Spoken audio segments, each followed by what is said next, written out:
सद्गुरु महाराज की जय। परमाराध्य सद्गुरु महाराज का प्रवचन महर्षि में ही सत्संग सुधा सागर से प्रवचन संख्या 157 योग का रहस्य। प्यारे धर्मानुरागी सज्जन वृंद, संसार में हम लोग रहते हैं और सुखी होकर रहना चाहते हैं। सो हम उस तरह रहते हैं या नहीं रहते, प्रत्येक आदमी इसका विचार अपने अंदर करे। अगर मुझसे पूछा जाए कि तुम किस तरह रहते हो, तो मैं कहूँगा कि मैं सुख से नहीं रहता। जिसको लोग सुख कहते हैं उसमें मैं बहुत दुख देखता हूँ। लोग शरीर, इंद्रिय और मन को जो सुहावे उसी को सुख माना। मैं सोचता हूँ कि इन सुहावने पदार्थ को, जिनमें शरीर, इंद्रियों और मन को लगाकर सुख मालूम करती हैं, वे 5 ही हैं: रूप, रस, गंध, स्पर्श और शब्द। इन 5 से विशेष नहीं। इन 5 में जब हम संलग्न होते हैं तो इससे संग्रह में, इनके संग्रह में महाप्रयास, लेकिन जीवन भर संग्रह करते रहो, कभी तृप्ति नहीं। किसी को इनसे पूर्ण तृप्तिदायक सुख नहीं हुआ। संग्रह करने में यह बात है। यत किंचित, जो कुछ भी संग्रह हो उसमें बहुत प्रयास। संग्रह करने के योग्य बनो, इसमें भी बहुत प्रयास। संग्रह करके उसको भोगो तो वह भोग बताता है कि हमसे तुम तृप्त नहीं हो। जो संग्रह करने में प्रयास किया, योग्य बनने में प्रयास किया, जो संग्रह हुआ उसका फल यही हुआ कि तृप्ति नहीं। और जहां तृप्ति नहीं वहां सुख कैसा। तृप्त आदमी और तृप्त आदमी चिंतित रहता है। सबके लिए ऐसी बात है, केवल मेरे लिए ही नहीं। फिर भी मन हारता नहीं। या तो अधिक अधिक विषयों को खोजता है या इनमें मुड़कर निर्विषय की ओर चलता है। उस तृप्तिदायक सुख को ढूंढने के लिए एक कैदी को कारागार में आराम से रखा गया, एक सुग्गे को आराम से पिंजरे में रखा गया, दोनों को आराम से रखा गया, फिर भी कैदी है। कैद में रहने के कारण चाहता है कि मैं इससे छूट जाऊं, स्वतंत्र होकर रहूं। स्वतंत्रता का सुख उसको नहीं होता। वह सोचता है जैसे और सुग्गे आकाश में उड़ रहे हैं, उसी तरह मैं भी आकाश में उड़ता। हम सभी पिंजरे में बंद हैं। यह संसार भारी कारागार है। एक एक शरीर, एक एक कोठरी है, पहरेदार कोई नहीं है। और हम स्वयं इसमें रहना चाहते हैं। अनविचार रमणीय महासंसार भयंकर भारी। संसार को देखो, विषयों की लालसा बढ़ती जाएगी।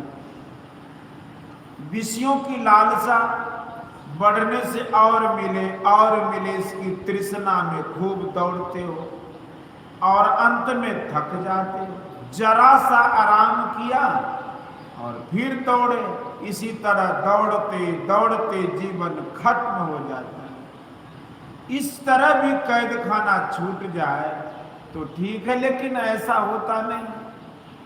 एक शरीर छूटा तो फिर दूसरे शरीर रूप कैद खाने में जाना पड़ता है। किसी लोक में जाना, फिर इस लोक में आना, आयु भर रहना, फिर जाना। इस तरह आवागमन के चक्र में हम लोग पड़े रहते हैं।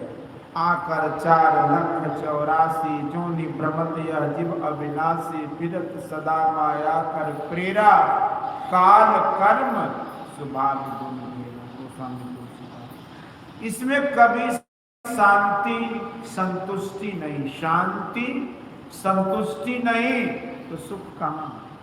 सूरदास जी ने सूर सागर में कहा है कि अविगत गत कछु कहत न आवे, जो गुम गई मीठे फल को रस अंतर्गत ही भावे, परम स्वाद सब ही जो निरंतर अमित तोष उपजावे, मनोन्मणि को अगम अगोचर सो जाने जो पावे, रूप रेख गुण जात जुगत बिनु निरालंब मन चक्रित धावे, सब विध अगम विचार ही ताते, सूर सगुन लीला पद गावे।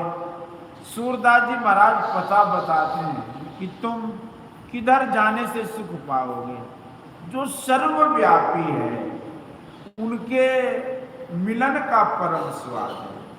साधारण स्वाद को भी कोई बता नहीं सकता, राम रस स्वाद में कैसा होता है कोई बता नहीं सकता।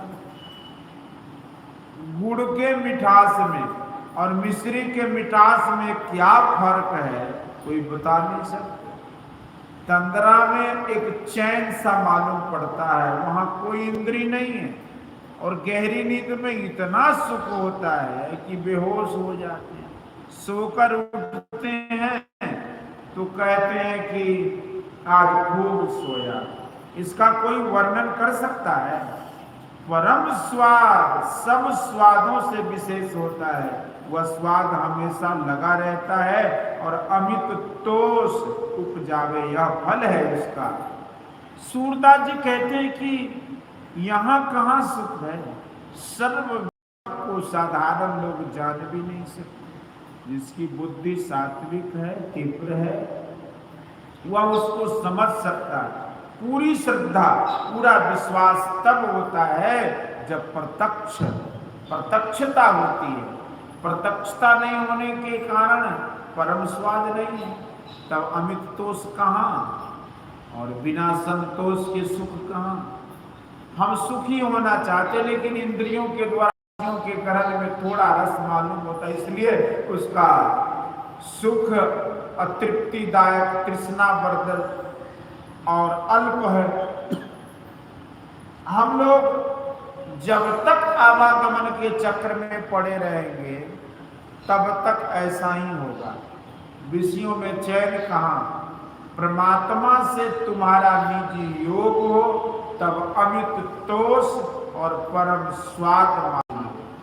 मुझे तो इस निर्णय का पूर्ण विश्वास है, इसी से इसमें लगा हूं और दूसरे को भी इसमें लगाता हूं। कबीर साहब ने कहा कि अब दो भूले को घर लावे, सोजन हमको भावे, घर में जोग भोग घर ही में, घर तजबन नहीं जावे, बन के गए कल्पना उपजे तब दो कहाँ समावे, घर में जुक्ति मुक्त घर ही में जो गुरु अलग लगावे, सहज शून्य में रहे समाना, सहज समाधि लगावे, उन्मुन रहे ब्रह्म को चीने, परम तत्व को ध्यावे, सुरत निरत सो मेला करके अनाद नाद बजावे, घर में वस्तु भी घर है घर ही वस्तु मिलावे, कहे कबीर सुनो हो अवधू ज्यों का तुम तारा।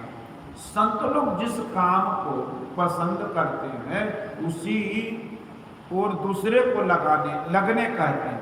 माता पिता अपने बच्चे को प्यार करते हैं, चाहते हैं कि मैं मर जाऊं लेकिन मेरे बच्चे रहे। लोग चाहते हैं कि मेरा वंश रहे, मेरी वंश परंपरा रहे। संत लोग भी यही चाहते हैं। पिता के समान संत भी प्यार की दृष्टि से जन समूह को देखते हैं। फिर पिता तो कहना ही क्या है। विद्वान पिता अपने पुत्र को जहां तक जानते हैं विद्या देते हैं, उसको सुख देते हैं। अगर कोई भूले हो उसको रास्ता भी बताते हैं। अवधू का अर्थ कुछ लोग अवधूत और कोई अबुध अर्थ करते हैं। अबुध माने ज्ञान विहीन, जिसको ज्ञान की कमी, उसके लिए संत लोग कहते हैं कि उसको घर लाओ। सभी कोई सुख को चाहते हैं जिस मिठाई में थोड़ा सा जहर हो उसको खाना नहीं चाहिए। इसका जहर एक जन्म से दूसरे जन्म तक पीछा करता है। चेत सवेरे चलना बाट, मनमाली तन बाग लगाया, चलत मुसाफिर को बिल माया, बिस्के लड़ुआ देत खिलाई, लूट लीन मार्ग पर हाथ। संत कबीर साहब, यह सवाल है कि सर्वव्यापी की ओर हम रहें कि संसार की ओर। भूख प्यास लगने से कोई काम करने का मन नहीं होता, केवल भोजन और पान करने की ओर मन लगा रहता। शरीर में रोग हो जाए तो उसकी चिकित्सा हम कराते हैं। शारीरिक सुख को हम तिलांजलि दें ऐसा नहीं हो सकता। शारीरिक सुख के लिए संसार में कुछ काम करना पड़ेगा। शारीरिक सुख ऐसी मोटरी है जिसके अंदर संसार के सभी सुख है। संसार के सुख में भी रहना होगा और सर्वव्यापी की ओर भी होना पड़ेगा। इसलिए कबीर साहब ने कहा कि घर में जो भोग घर ही में घर तजी बल नहीं जाने। मैंने 1904 ईस्वी में यह फकीरी वेश लिया। 1909 ईस्वी में सदगुरु बाबा देवी साहब से भेंट हुई। गुरु महाराज ने कहा कि तुम क्या करने चले हो? उन्होंने पूछा कि तुम साधु बनने चले, तुम्हारे खाने का इंतजाम क्या है? कुछ दिन तक टाल मटोल रहा, पीछे उनके आदेश से इंतजाम किया, अब जो है उनकी कृपा से काफी है। भिक्षा मांग मांग कर द्वार द्वार का मेहमान बनने से संसार परमार्थ किसी तरह के नहीं होंगे। संसार में रहकर संसार से छूटने का काम करो, तब सुखी रह सकोगे। गीता में भी भगवान ने कर्म योग की शिक्षा दी। कर्म करो और उसके फल में आसक्त मत हो बनो, थोड़े में संतुष्ट रहो। कबीर साहब बड़े संतुष्ट थे, इसलिए उन्होंने कहा कि घर में जुक्ति मुक्ति घर ही में जो गुरु अलख लखावे। अलख अव्यक्त और सर्वव्यापक एक ही एक है। उससे निजी योग का रहस्य गुरु से सीखो। रहस्य क्या है? तो कहा कि सहज शून्य में रहे समाना, सहज समाधि लगावे। जो स्वाभाविक शून्य है उसमें समाओ, और जो ध्यान आसानी से हो सो करो। घर में बहुत वस्तु है, सबको बाहर निकाल दीजिए, तब केवल शून्य रह जाता है जो निकाला नहीं जा सकता। ऐसा ध्यान करो कि मन से माइक सभी वस्तुएं निकल जाए और अपने सबसे ऊपर उठ जावे। तब क्या बचेगा? कोई आवरण नहीं, कोई ढक्कन नहीं, तभी सर्वव्यापी का दर्शन होता है और अपना योग उनसे होता है। यह बहुत ध्यानाभ्यास करने से होता है। सतगुरु अगम अगम है ठाकुर, भरी सागर भक्ति करेगी। गुरु नानक साहब शार शब्द अर्थात परम ध्वनि से सृष्टि हुई है। इस ध्वनि को परम तत्व भी कहा जा सकता है। इसको प्राप्त कर परमात्मा का दर्शन होता है। गरीब अमीर जैसे हो वैसे रहो और ऐसा गुरु खोजो तुमको परम तत्व को बता दो। श्री कृष्ण भगवान के कहे अनुकूल आसक्ति रहित होकर कर्म करो। गुरु नानक देव जी ने कहा कि सब किछु घर में बाहर नाही, अब बाहर टोले से घर नहीं। परम सुखी होने के लिए बाहर भागने की जरूरत नहीं, अपने अंदर में चलो, साधन करो। साधन के कर्म, साधन संसार के कर्म निर्लिप्त दशा में रहकर करो। जो पाप बुद्धि से काम करता है उसकी निर्लिप्त दशा नहीं हो सकेगी। निर्लिप्त दशा में रहकर जो कुछ करेगा उसको परम सुख मिलेगा, कारागार से छुटकारा मिलेगी। बोलिए। यह प्रवचन दिनांक 15/4/1960 ईस्वी को मुंगेर जिला का द्वितीय वार्षिक अधिवेशन मुंगेर टाउन हॉल में प्रातःकालीन सत्संग में हुआ था।